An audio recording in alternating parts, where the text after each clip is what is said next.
Hello guys, আমরা এসে গেছি ওশিয়ানা বিচে। এটা ঢেউসাগরের একটু আগে পড়ে বিচটা। তো এটা আমরা নতুন আবিষ্কার করেছি, অনেকেই জানো না হয়তো যে এখানে একটা ওশিয়ানা বিচ বলে একটা বিচ হয়েছে। খুব নিট অ্যান্ড ক্লিন। ঠিক আছে, তোমাদের দেখাচ্ছি। দেখো, একদিকে এরকম ঝাউবন আর এই হচ্ছে সমুদ্র। জাস্ট ভিউটা দেখো, অপূর্ব সুন্দর দেখতে লাগছে। জাস্ট ওয়াও, ভীষণ নিট অ্যান্ড ক্লিন, ভীষণ নিট অ্যান্ড ক্লিন। কারণ যখন থেকে আসছি, যখন থেকে রাস্তা জুড়ে আসলাম, রাস্তা প্রচণ্ড নিট অ্যান্ড ক্লিন। জিনিস দেখাই, এই যে দূরে কটা শ্যাক দেখতে পাচ্ছ, ছোট ছোট শ্যাক, লোক দেখা যাচ্ছে।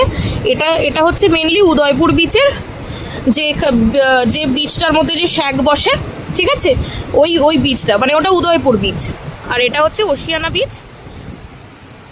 তো দুটো ডিফারেন্ট নাম। পরিষ্কার পরিচ্ছন্ন একটা বিচ, ঠিক আছে। আমি শিওর এখানে যদি তোমরা 2-3 ঘন্টা কাটাও, আই এম শিওর এখানে খুব ভালো লাগবে। আর ভীষণ শান্ত পরিবেশটা, ওই জন্য অ্যাজ ইউজুয়াল কালকেই আমি ভিডিওতে বলেছিলাম আমার শান্তশিষ্ট পরিবেশ প্রচন্ড ভালো লাগে। আর আমরা একটু যদি আগে আসতে পারতাম, অবভিয়াসলি 3-4 ঘন্টা কাটিয়ে যেতে পারতাম, বাট অত সময় হাতে নেই, আরো জায়গা কভার করতে হবে। ঠিক আছে, দেখা হবে নেক্সট ভিডিওতে। টাটা। এত শান্ত নিস্তব্ধ একটা জায়গা,